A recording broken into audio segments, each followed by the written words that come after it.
Welcome to Lean's Folktales, where enchanting stories and timeless legends come to life.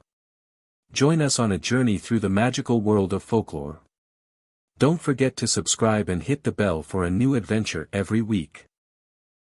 The Awakening, Women's Revolution in the African Village. Once upon a time, in the heart of a vibrant African village, there lived a woman known to all as Dada. She was the youngest of 3 siblings, cradled in the warmth of a family where she was the sole daughter amidst brothers.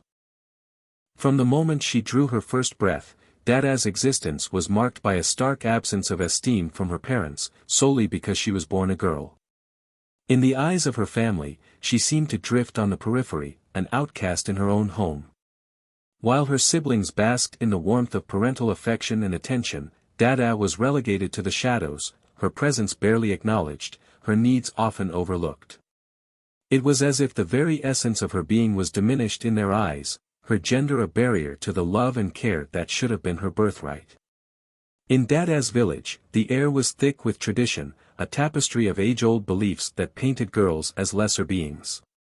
The cultural fabric of this place was woven with threads that diminished the female voice, rendering it silent in the grand chorus of society. From the moment they could walk, girls were funneled into roles that served others: house helpers, shepherds of the family's livestock, caretakers of children, launderers of their siblings' garments, and cooks within the hearth's embrace. These tasks, deemed unworthy of the village's sons and fathers, were the unspoken decrees that shaped the daily lives of its daughters. Boys, on the other hand, were born with the promise of influence. The birth of a male child was celebrated as a fortuitous event, a stroke of good luck that promised prosperity and continuity of lineage. Parents lavished their sons with attention and care, ensuring they were swathed in warmth and comfort. They were the carriers of dreams and the inheritors of the future, their every need met with promptness and pride. Their voices carried weight even in their youth, their rights and roles clearly etched in the stone of societal norms. They were raised not to serve within the confines of homesteads but to stride out into the village square, where their opinions would mold the community's future. The disparity was stark, a chasm that split the very ground upon which they all walked, granting privilege to some and denying it to others based solely on the accident of birth. When the dry season descended upon the village, it was as if the very earth had turned its back on the people. The sun scorched the land, and the once generous fields became barren, their bounty withered away. In these harrowing times of famine, when food and water became treasures more precious than gold, a silent hierarchy prevailed at the dinner table. Dada and the other girls in the village watched with hollow eyes as their brothers feasted, their own bellies echoing with emptiness. They were the forgotten ones, the last to be considered, their hunger deemed less urgent, less important. If the meager rations ran out before their turn came, they would brace themselves for a night of starvation, their plight unseen and unspoken. In the village that was Dada's world, the dawn chorus was not a song of birds but the call to duty for the girls, who, armed with nothing but a slender stick, would shepherd the community's animals. It was a ritual as old as the hills that cradled the village, a rite that saw the daughters of the land tread the endless grasslands from the first blush of dawn until the skies donned their twilight hues.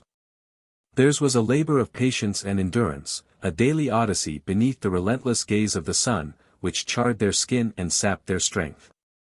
And when the sun relented, the cold took its place, an unforgiving chill that seeped into their bones, leaving them yearning for a warmth that was not theirs to have. The boys, meanwhile, knew nothing of their sisters' toil. Their days were not dictated by the rhythms of livestock but by the laughter of play and the freedom of the village bounds. They lived a childhood unburdened by expectation, their time their own to explore, to learn, and to simply be. While the girls' hands grew calloused and their brows furrowed with the weight of responsibility, the boys' biggest concern was the next game, the next adventure. It was a divide as vast as the savannah itself, a stark contrast painted in the hues of gender and expectation. For Dada and her fellow sisters, life was a fabric of hardship, woven with threads of resilience. Each day was a testament to their strength, each night a reflection of their perseverance. They were the unsung heroines of the village, their contributions as vital as they were overlooked. But within them burned a quiet fire, a determination that the future would not be a mirror of the past. They carried within them the seeds of change, nurtured by the belief that one day, the girls of the village would walk a path paved with the same opportunities and joys as their brothers. Life as a girl was not easy, but it was this very challenge that would forge them into the architects of a new era. In the village that was both home and prison to Dada and her peers, the completion of daily chores was not just an expectation but a mandate. Failure to adhere to this unwritten law invited a punishment that was both public and profound. The girls, should they falter in their duties, were subjected to a procession of shame through the village streets, their names tainted with labels that stung sharper than thorns. They were met with a barrage of scorn, their dignity stripped away under the unforgiving gaze of the villagers. This ritual of disgrace was a spectacle of humiliation, a theater where the girl's self-worth was the price of admission.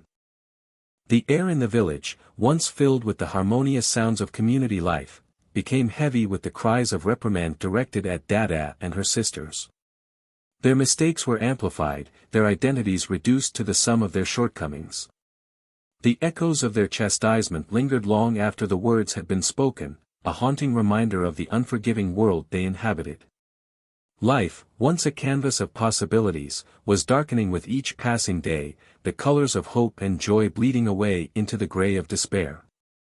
For Dada and the girls, the weight of existence in such a world was becoming a burden too grievous to bear. They felt like they were about to fall into a deep pit of despair, feeling worn out and beaten down by constant mockery. The thought that perhaps it would have been better to have never drawn breath in such a world crept into their weary minds. Yet, it was in the depths of this darkness that a spark of rebellion was kindled, a defiant flame that refused to be extinguished by the winds of oppression. It was this flame that would light their way forward, guiding them towards a future where their worth was not determined by their ability to conform to thankless tasks, but by the strength of their character and the breadth of their dreams.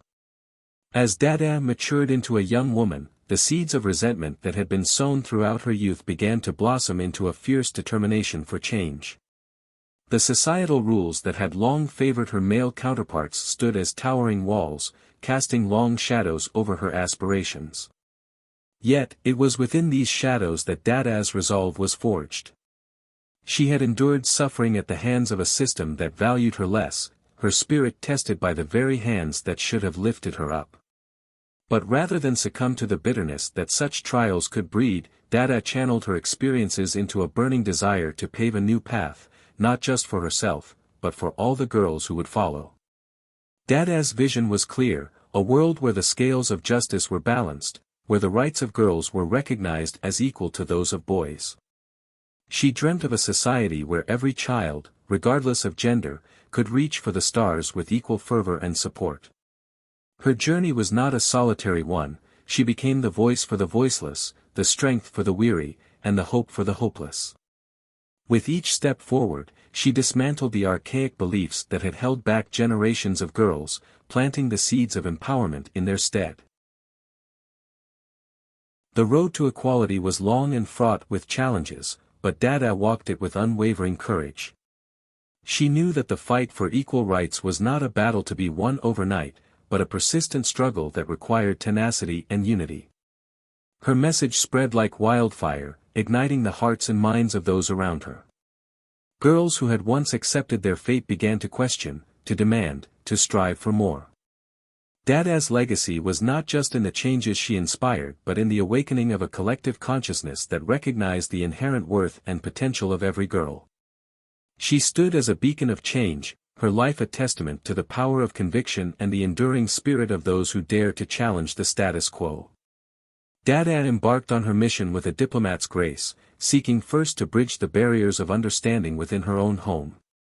She approached her father, the patriarch whose word was law, with a plea for a new dawn of gender rights. Her voice, steady and earnest, carried the weight of generations of silent hopes. She spoke of inclusiveness, of a world where her worth, and that of her sisters, was acknowledged and celebrated. Yet, her entreaties met a wall of resistance, a steadfast adherence to the old ways that saw no reason for change. Her father's rebuke was a cold reminder of the mountain she had chosen to climb. Undeterred, Dada turned to the women of the village, those whose eyes held stories similar to her own. She found kindred spirits, hearts that beat with the same rhythm of change. Together, they formed a coalition of resolve, a sisterhood united by the shared vision of altering the course set for them by tradition.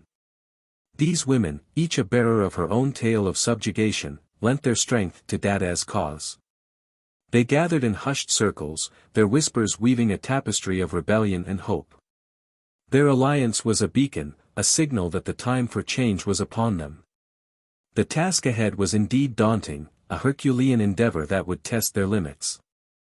They were to challenge the very foundations of their society, to uproot deeply entrenched beliefs and plant the seeds of equality in their stead. It was a journey fraught with obstacles, but Dada and her companions were resolute. They understood that the road to transformation was paved with perseverance and unity. Theirs was a battle not just for themselves, but for the future of every girl who would walk the village paths. They stood on the precipice of a new era, ready to leap into the unknown, armed with nothing but their conviction and the unshakable belief in the righteousness of their cause. Dada and her allies, fueled by a shared vision of equality, began to sow the seeds of awareness among the women of their village. Their gatherings were clandestine, held under the veil of secrecy, as they spoke of rights long denied and dreams long deferred. They whispered of a future where the society was not just a man's world, but a shared domain of opportunity and respect. Convincing others to join their cause was a challenge steeped in fear. The women were acutely aware of the potential backlash in a community where men's authority was rarely questioned. The risk of speaking out was high, and the threat of punitive measures loomed large over their collective conscience. As the movement grew, so did the resistance it faced. The women who dared to stand up for their rights found themselves at the mercy of a patriarchal order that did not take kindly to defiance. Chastisement came swiftly for some, as husbands and brothers sought to quell the rising tide of empowerment with harsh words and harsher actions. Homes that should have been sanctuaries became battlegrounds, and for a few, the price of their burgeoning independence was the loss of their matrimonial homes. The cost of change was becoming increasingly evident, yet it did not deter Dada and her companions, it only strengthened their resolve. The struggle was arduous, marked by personal sacrifices and societal upheaval. Yet, with each woman who found the courage to join their ranks, the foundation of the old ways crumbled a little more. Dada's movement became a testament to the enduring spirit of those who fight for justice. It was a beacon of hope for the oppressed and a challenge to the oppressors. The journey they embarked upon was not just about altering their own fates, it was about reshaping the very fabric of their society. It was a daunting task, but one that they pursued with unwavering conviction, knowing that the path they carved would lead future generations toward a horizon of equality and dignity. Dada and her merry band of revolutionaries turned to the oldest trick in the book: if you want to get a man's attention, hit him where it hurts, his stomach, his wardrobe, and his marital bed. They orchestrated a village-wide strike, where pots remained empty, laundry baskets overflowed, and bedrooms became as cold as the village square during a winter's night. The men, initially baffled by this sudden turn of domestic affairs, found themselves in a pickle, quite literally, as pickles were all that was left in the pantry. The men's reactions were a sight to behold. Confusion and hunger led to a culinary adventure of epic proportions. Picture a group of burly men, aprons tied over their traditional attire, fumbling with spices and cookbooks as if they were ancient hieroglyphs. The laundry situation wasn't any better. Clothes were dyed in all shades of the rainbow, as the men discovered that red socks and white shirts do not make good washing companions. And as for the matters of the heart, and the bedroom, let's just say that the village had never before seen such a display of public affection and desperate serenading. As the strike wore on, some of the men began to cave, their resistance crumbling like a poorly made cake. They realized that life without the touch of their wives' hands, in the kitchen, with the laundry, and yes, in the more intimate corners of their homes, was a life less colorful, less comfortable, and decidedly less spicy. In the end, it wasn't just about learning to boil water without burning it, it was about appreciating the women in their lives and recognizing that perhaps, just perhaps, those women deserved a say in the village's future. After all, a man might be the head of the household, but the woman is the neck, and she can turn the head any way she wants. Dada and her band of merry women couldn't believe their eyes. Their no cook, no clean, no cuddle policy was working wonders. It was like they had discovered the village men's kryptonite. They rallied the troops, sending out the call to keep the pots unscrubbed and the beds unshared. The men, who once thought a frying pan was a musical instrument and a laundry basket was a storage unit for future use clothes, were now in a state of domestic disarray. The women, meanwhile, found solidarity in their shared rebellion, offering each other support and a shoulder to cry on, or more often, a place to share a hearty laugh at their bewildered husband's expense. The village was in uproar, a comedy of errors as the men tried to navigate the treacherous waters of household chores. One could see them, aprons askew, as they attempted to negotiate peace treaties with the washing basins, which seemed to have a personal vendetta against them. The bedrooms turned into negotiation chambers, where the men's pleas for a return to normalcy were met with lists of demands and the occasional flying pillow. It was clear that the women had the upper hand, and they were not about to fold it any time soon. As the standoff continued, the men's resolve began to crumble like a cookie in a toddler's grip. They gathered in the village square, not to discuss politics or sports, but to exchange recipes and cleaning tips. The sight of once proud warriors on their knees, not in battle but begging for the secrets to a perfect stew, was a twist no one saw coming.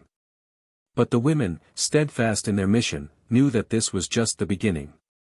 There would be no white flags, no olive branches, at least not until the men truly understood that the heart of the village beat just as strongly in the chests of its women. And so, the humorous battle for equality raged on, one unwashed dish and one unmade bed at a time. No wash, no food and no cuddling in bed policy led the men into a state of confusion. Some of the men who were not able to cook were starting to look weak and malnourished. The men who did not know or were too lazy to wash their own clothes could be seen in dirty stinking clothes. The men who could no longer withstand the loss of intimacy with their wives were spending eternity trying to make peace with their women.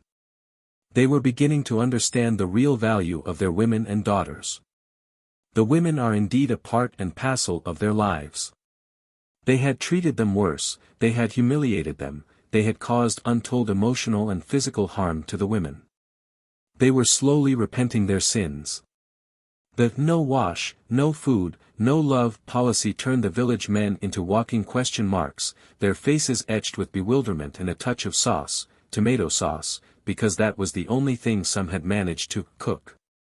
The culinary challenged bachelors began to sport a new, lean look, a far cry from their usual robust selves.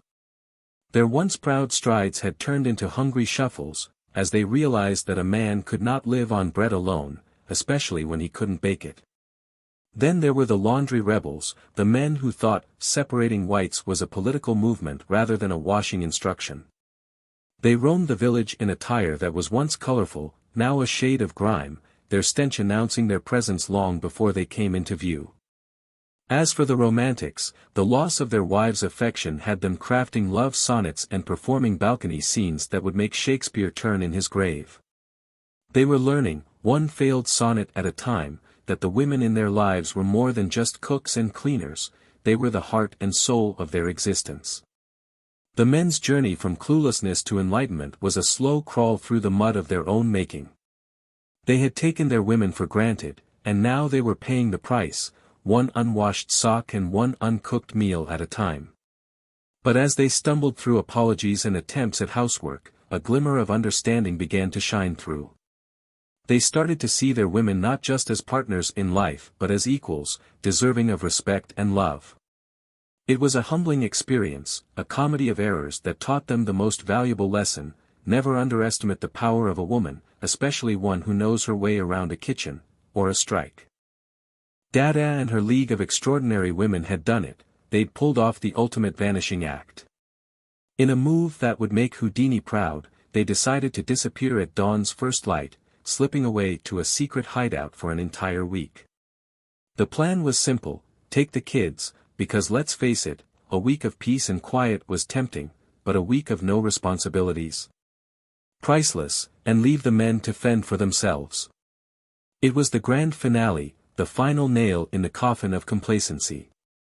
The men would wake to a world devoid of their better halves, a stark reminder that women are the weavers of society, not just the thread.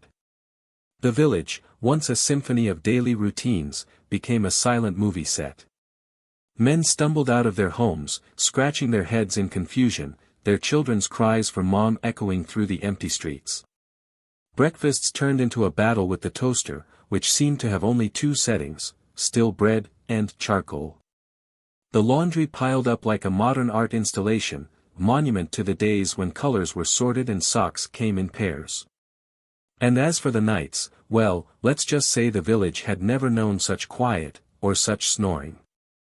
As the week wore on, the men's initial shock gave way to a dawning realization: women were the unsung heroes of their lives. They started to see the invisible labor, the emotional support, the magic touch that turned the house into a home. They tried, bless their hearts, to fill the void, but without the women, the village was like a pizza without cheese, still edible, but decidedly lacking. On the fateful morning when Dada and her fellow freedom fighters were to make their grand re-entrance, they awoke before the rooster had even cleared its throat. They packed up their makeshift camp with the stealth of ninjas and the speed of a cheetah on a caffeine buzz. As they neared the village, they spotted their menfolk huddled together, looking as forlorn as a group of lost puppies. The sight was so pitiful it would have broken the internet had it been captured on camera. As the women and children crested the final hill, a collective gasp rose from the men, followed by a mad dash that would have put the Olympic sprinters to shame. It was a scene straight out of a romantic comedy, minus the laugh track and the canned applause. Grown men, who hadn't run since the Great Locust Evasion drill of '09, were now racing towards their families with arms flailing and hearts pounding. The village square turned into an impromptu reunion festival, complete with tearful embraces and sloppy kisses that left everyone slightly sticky but immensely happy. The men, now humbled and a touch more enlightened, dropped to their knees, not due to exhaustion from their sprint, but in a display of contrition and newfound respect. They made grand declarations of love and equality, promising to include the women in all future village decisions. It was a pledge of partnership, a vow to uphold the rights of their better halves. And just like that, a new era dawned in the village, where women and girls wielded their rights with the same ease as they did their cooking spoons and laundry baskets. The men had learned their lesson well, and the village buzzed with the harmony of equality, proving once and for all that behind every successful man is a woman, who went on strike.